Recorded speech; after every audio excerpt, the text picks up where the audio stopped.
كاتب فيه سولاريس، بحثت مزيان في هذا لومو سولاريس، لقيت باللي هو سيستيم ديكسبلوطاسيون، ولكن هو بيان سور ما يكونش قصد بها هكا. كيف ما لقيتو كيعني مضوي منور. وسولاريس هو فيلم للمخرج ديالو اندري تروكوفسكي.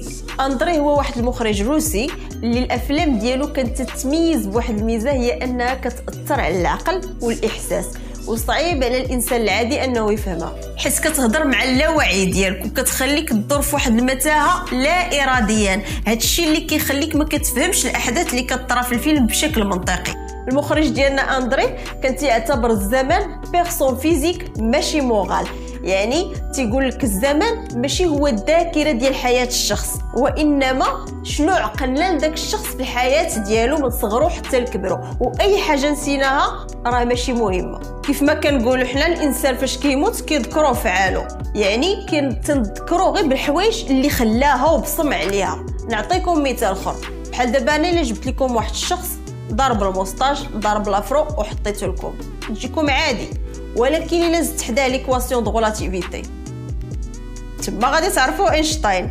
دونك حنا دابا اينشتاين ما عقلناش على حياته، شحال تزوج من مراه، شحال ولد من ولد، شحال ولد من بنت، ولكن علاش عقلنا على شنو دار، شنو بصم، شنو خلانا، عقلنا على ليكواسيون دو غولاتيفيتي. هذا هو الزمن بالنسبه للمخرج.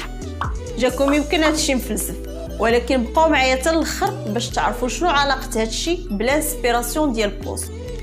اندري في الافلام ديالو قدر يجسد لينا الوقت ويتحكم فيه ويجعله هو المحور الرئيسي في الافلام ديالو، حيت وظف 3 ديال الحويجات: الطبيعه اللي عندها علاقه بالغريزه والاصاله البشريه، شنو كنسمعوا الموسيقى، شنو كنشوفوا الالوان.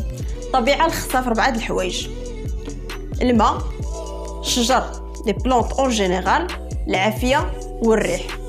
بوست في التراك ديالو اوروبوروس لانسترو اللي سمعتوها في الاول حتى هو استعمل الماء، كتسمع في الاول بحال الا الماء كيشرشر بحال الا شتا، دونك حتى هو استعمل هاد التكنيك باش يقدر يدخل بنادم اللي كيتصنتو التراك ديالو لواحد العالم اللي يقدر من خلاله يجسد الوقت والاحداث اللي كيدور عليهم اللايركس.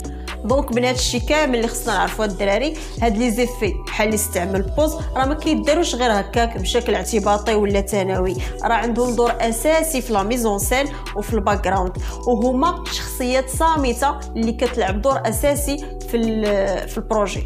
هضرنا على الطبيعه، دابا ثاني حاجه الصوت. المخرج ديالنا اندري تروكوفسكي في الفيلم ديالو سولاريس خدم واحد الموسيقى روحانيه في الباك جراوند، كانتوس فيرموس، ميكساها بدي زيفي ديال الطبيعه بحال الصوت ديال الريح، الصوت ديال الماء. ولا ردينا البال حتى بوز في التيتر ديالو اوروبوروس، لانستري في الباك جراوند استعمل هذا النوع د الموسيقى. ثالث حاجه الالوان، وباش نكونفيرمي لكم بلي لانسبيراسيون ديال بوز كانت من الفيلم سولاريس وبالضبط من المخرج ديال الفيلم اندري تروكوفسكي. هذا المخرج في الفيلم اعتمد بزاف على 2 ديال الالوان اللي هو الكحل والابيض، حيت بالنسبه له هاد الالوان كيعبروا على الزمن، وهذا الشيء اللي شفناه حتى مع بوز في لي مينياتور ب2 ديال سولاريس. بوز بغى يخلي بنادم اللي يشوف لا مينياتور يكون بخي باش يعيش التراك ديالو، وهذا كيبقى الراي ديالي، حيت انا بالنسبه ليا كتبان ليا بلي لانسبيراسيون ديال بوز من التراك ديالو اوروبوروس من الفيلم سولاريس ومن المخرج اندري تروكوفسكي. المهم لا هذا النوع ديال لانسترو اللي كيستعمل بوز في التراك ديالو ولا الباك جراوند اللي استعمل اندري في الفيلم ديالو كاملين كيهضروا مع اللاوعي.